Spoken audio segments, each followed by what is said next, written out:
And I'm scared, yeah, I'm still scared that it's all a dream. 'Cause you still look perfect as days go by. Even the worst ones, you make me smile.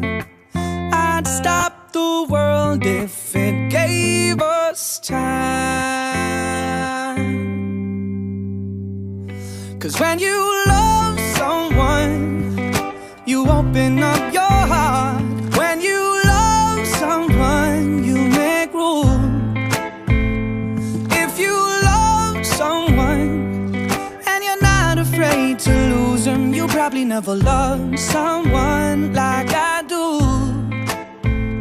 You probably never loved someone like I do.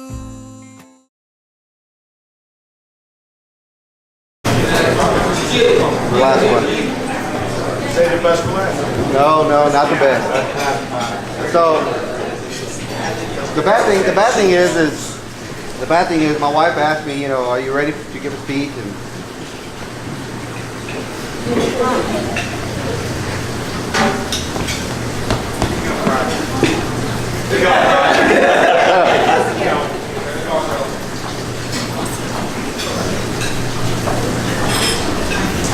and I said no.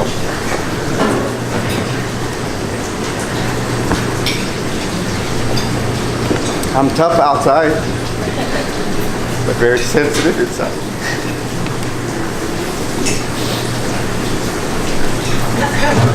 So, what touched me is when I heard my daughter's speech. Because we raised these two the best we can. We did our best. We prepared them for the world. Not only that, but we didn't prepare them, but all y'all did too. Y'all prepared each other. I've known these guys since they were little. Walking around and playing with each other, putting mouthpiece in their mouth, earpiece. Remember that? How do I know?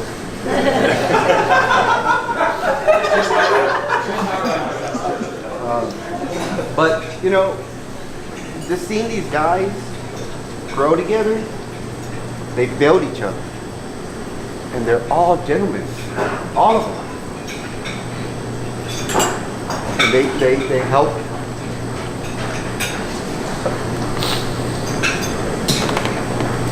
They help build the man he is today. A good man.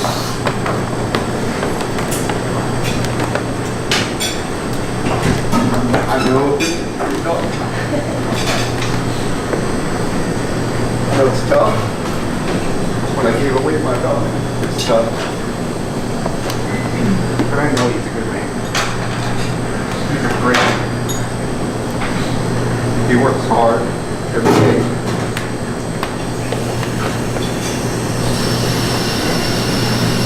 Mom and I prepared you for this. I remember sitting in the back patio. You and I were sitting in the back patio. And I remember you texted. I remember that. And when she texted back, you were like, holy shit, with your eyes. You're like, holy shit. And when I saw that look, I was like, yep. It's like, good man. Then he started talking about her, and I could see the joy, the happiness. And he introduced us to her. She came over that one day, and she was speaking like 1,000 words a minute. And I had to go to the room, take my heart medicine, and relax a little bit. But we fell in love with her that day. And you, your mom and I knew. We talked about her. We said she's the one. She's gonna act. Because we can see the joy, the happiness in your eyes. And it brings us happiness. It brings us joy. Your mom gets mad because I didn't have a speech prepared. I just winged it. Excuse my language, but fuck it, I winged it. You know? And sorry if I offend y'all. You know? But right now, today, and tomorrow, we're going to be all family. And the family becomes bigger and bigger. And I think you're ready to take that step. You're ready. But the thing I have to tell you is, and all these kids is, tomorrow is never promised. Live today the best you can. Don't worry about all the small shit. Sorry, all the detail, all the small shit, and all the stuff that's not important. Worry about what's important right here. Is the love, growing, building that family. That's what's important. All the other shit can go out the window. Because if you build that love, that's going to last forever. We're going on 30 years. 30 years. I would never imagine 30 years. Man, I mean, after 1 week, I used to kick them out the door. For 30 years. I mean, they're probably going on, I don't know how many years. Like 450. But they focus on each other. They focus on the love. And you know what? It's gonna be a crooked road. It's never straight. But enjoy that road. Enjoy it together. Have fun with it. You got people to fall on. You got tons of friends right here to fall on. Tons. Shoulders to lean on. You got me to fall on. You got your family. So enjoy it. Enjoy today. Enjoy tomorrow. Enjoy the best of it. So raise your glass. All right. I wish them nothing but the best of joy and happiness, forever love. Cheers. So this is 3 pages, but don't worry, it's big font. So good evening, everyone. I am Ashley, and I claim the lucky title of being David's little sister. Sometimes. So I want to share a story with you that no one knows. Not my mom, not my dad, not even my brother. So when we were little, it was me and my mom and David, and we were at Target or Office Depot or one of those stores, I don't remember. But at one point in the store, my brother went missing. I don't know where he went. So there I was. We were trying to find him, and I turned a corner and see him with this little girl, somewhere my age, a little bit younger. He was with her playing the drums and teaching her how to play and being really sweet to her for some reason. And I have never felt so jealous in my life. I mean, that's my brother. I don't share my brother. What's mine is mine. I'm sure most people here know how it gets. A few years later, David has girlfriends, whatever, typical middle school, typical high school, whatever, don't get concerned, people. Well, I met a few of those girls and never saw him, which I didn't like, and of course, I was jealous. And also worried because I never wanted to see my big brother get hurt. I always had a fear that someone would take my big brother away. Fast track a few years later, I leave to college. There came a time during college where we both were single. I kid you not, during that time, my brother and I grew to have such a strong relationship. He's not just my brother, but my best friend. Sorry. My go-to person, and the person I went to when I had my problems, or even when I just had someone to talk to.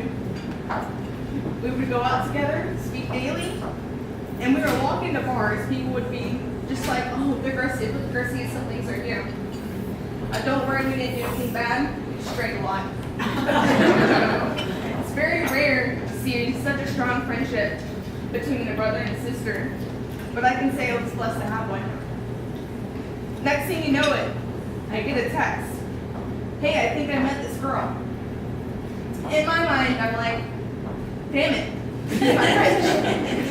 There goes my brother. A couple weeks later, it was finally time to meet this girl that my brother has been talking about. I ended up coming down from Dallas and decided to text her and invite her over to make gingerbread houses, not knowing David did not invite her first. P.S. She was still a little key salty about that. Got your back. Alana Antonio has come into the picture. The second I met her, I'm not gonna lie, I was a little hesitant. I was hesitant in the fact that I was having to share my best friend with this girl I've never actually met. But for some reason, something was telling me it was okay. Not just because she wanted to make gingerbread houses with us. But I just felt it was okay to let her in because I had a feeling she was going to make my brother happy. And Alana, let me tell you something. You didn't fail. I've never seen my brother this happy, and not just happy, but motivated, turning into a real man. I mean, he has a little girl heart, but he's the definition of a real man. Now, I haven't been married for long, so I can't give you so much advice after the fact that, Lana, you're stuck. You're stuck with this crazy family, you're stuck with this grown man, and when you're mad at him, you can't just say, I'm leaving. I'm leaving, but I'll be back to keep the door unlocked. This is it. This is the real deal. And we are currently blessed to have you stuck with us. It's not going to be easy for me tomorrow to see my brother grow into a married man. The man that once was my buddy and best friend, as I'm sure it wasn't easy for him watching me grow into a married woman. And I cannot say that I'm really ready to share my brother completely, but there is one thing I know. I know for a fact you both are not just strong individuals, but you are strong together, and I know you both can get through anything and everything. I wanted to point out that all the people around you tonight and all tomorrow, we support you both. We are there for you both, and we wish you nothing but the best and happy marriage. I love you guys, and look forward to witnessing pure love tomorrow afternoon. Now, if everyone can please raise your glasses. May God bless these soon-to-be newlyweds and watch over them through sickness and in health. We love you both.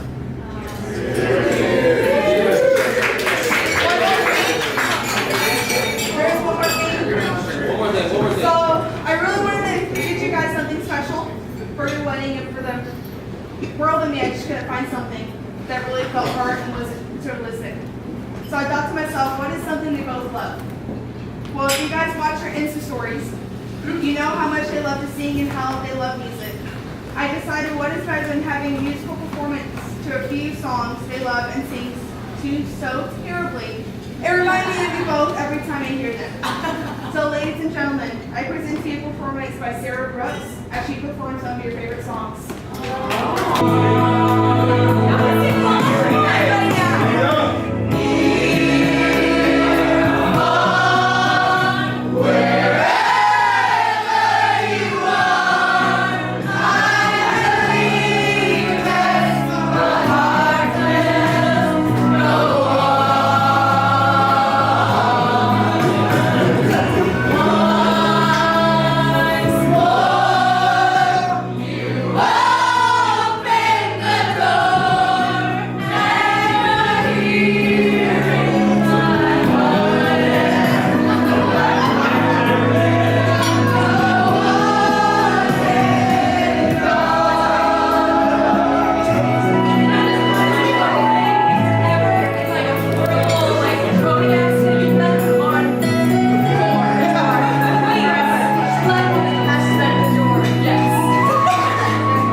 And so the thing with us is that we're a very tight-knit group.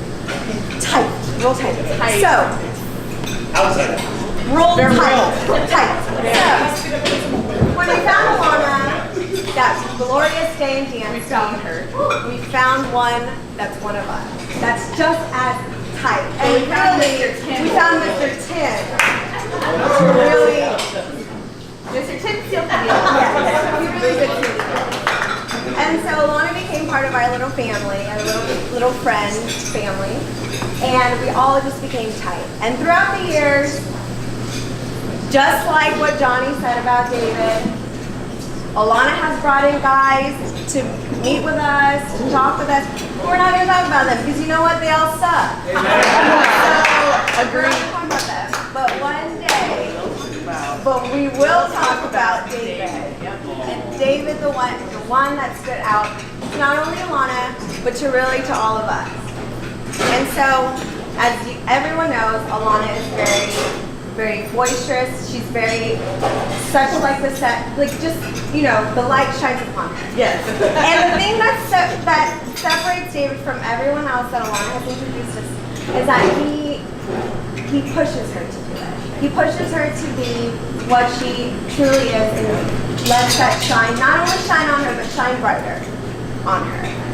And it's so good to see, as her best friend, to see a guy that does that thing to her, because we haven't seen that. And really to us, and really to Tim. He really shines that light on Tim. Really, Yeah. it's all about Alana tonight, and me. He has a flashlight on himself.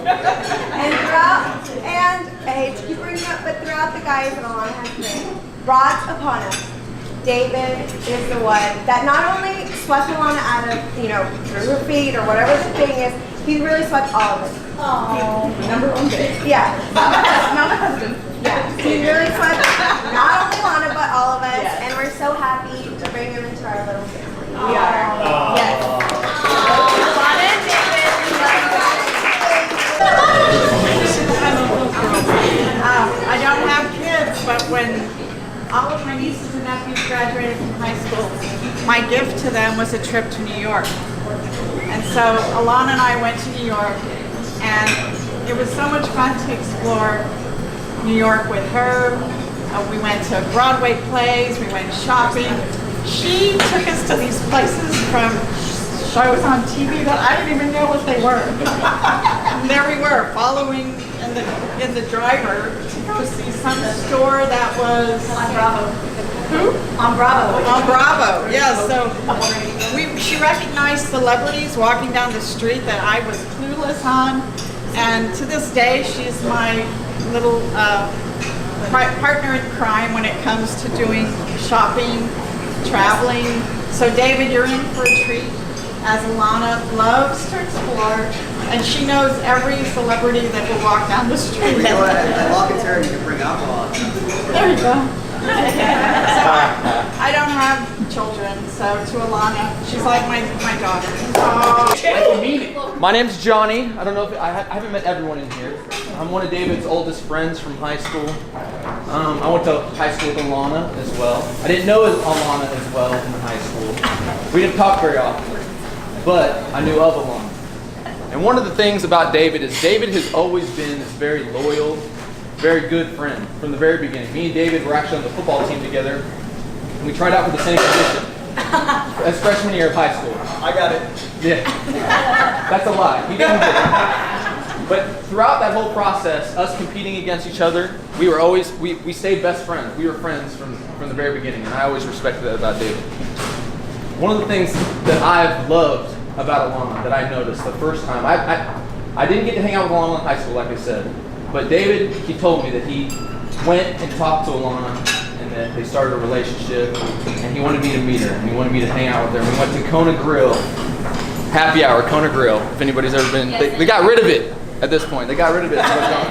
But we went to happy hour, Kona Grill, and Alana goes to the bathroom after we talked and we hung out for a little bit, and something had changed in David. I've realized that hanging out with David, he always, the women that we was with, that he dated, right? And we're not going to talk about them because they all suck. They're all terrible. All right? But we never really talked about when we talked about relationships and stuff. We never really talked about going to mass or going to church. And the one thing, Alana gets up and leaves and goes to the bathroom. And I knew something had changed in David because David looked at me and go, hey, you should go to church with us this next weekend.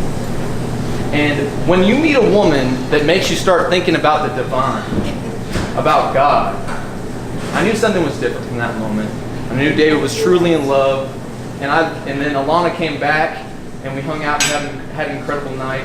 And David always used to, when he had other girlfriends, he'd always ask, hey, can this girlfriend come to this event? And every time I text him back, I'd go, man, sure, she can come, man. But from now on, whenever David texts me and he says he's coming to something, I always say, is Alana coming? Is Alana coming? And I think that's a testament to who they are together. And I really, truly believe that it's true love. So if we're going to raise our glass to something, I'd love us to raise our glass to true love. Test in San Fernando tomorrow and kneel before the altar of our Lord to declare your love, your fidelity, your devotion to Him and each other. By doing so, you'll accept the mission that He has for you as a married couple all the days of your life. And on top of that, it's going to be sacramentally blessed. It doesn't get any better than that. So, I would say that you know it takes not 2 but 3 to get married. So that third party is going to be very important to you going forward. I'm very proud and very happy you made that decision. Let's raise our glass. Alana is like a sister. My brother's not here, he's on his way, but Alana, we love you like a sister. David, hell of a guy, dude. I don't know. Whenever you go fishing, we'll go fishing or whatever. We love y'all. That's all I gotta say. All right. Hi, I'm Danny. I'm Alana's friend from UTSA. I am born and raised in Mexico City. I came here only for school. I came here for university. And I want to say, David, you're so lucky because Alana and her family, I'm going to cry. Alana and her family gave me a home outside of home. They gave me a family when I needed one. They just took me in, and she made me a sister. Like, I really felt like a San Antonio. And I cannot imagine how much she's gonna give you as a spouse. Because if there's something that she can do is just provide love and support and, give you a family. So I'm very happy for you both. I mean, I don't know you that well, but it's been amazing to meet you. It's been amazing to hang out. And I'm pretty sure that you have so much to give to her as well. And I'm very happy. And I really hope that this is just the first weekend and it's not just about the wedding, but about the marriage and about the family that you two are going to build. And I'm very happy to be part of it as the sister that I feel like. And that's it. You love someone and you're not afraid to lose them. You probably never loved someone like I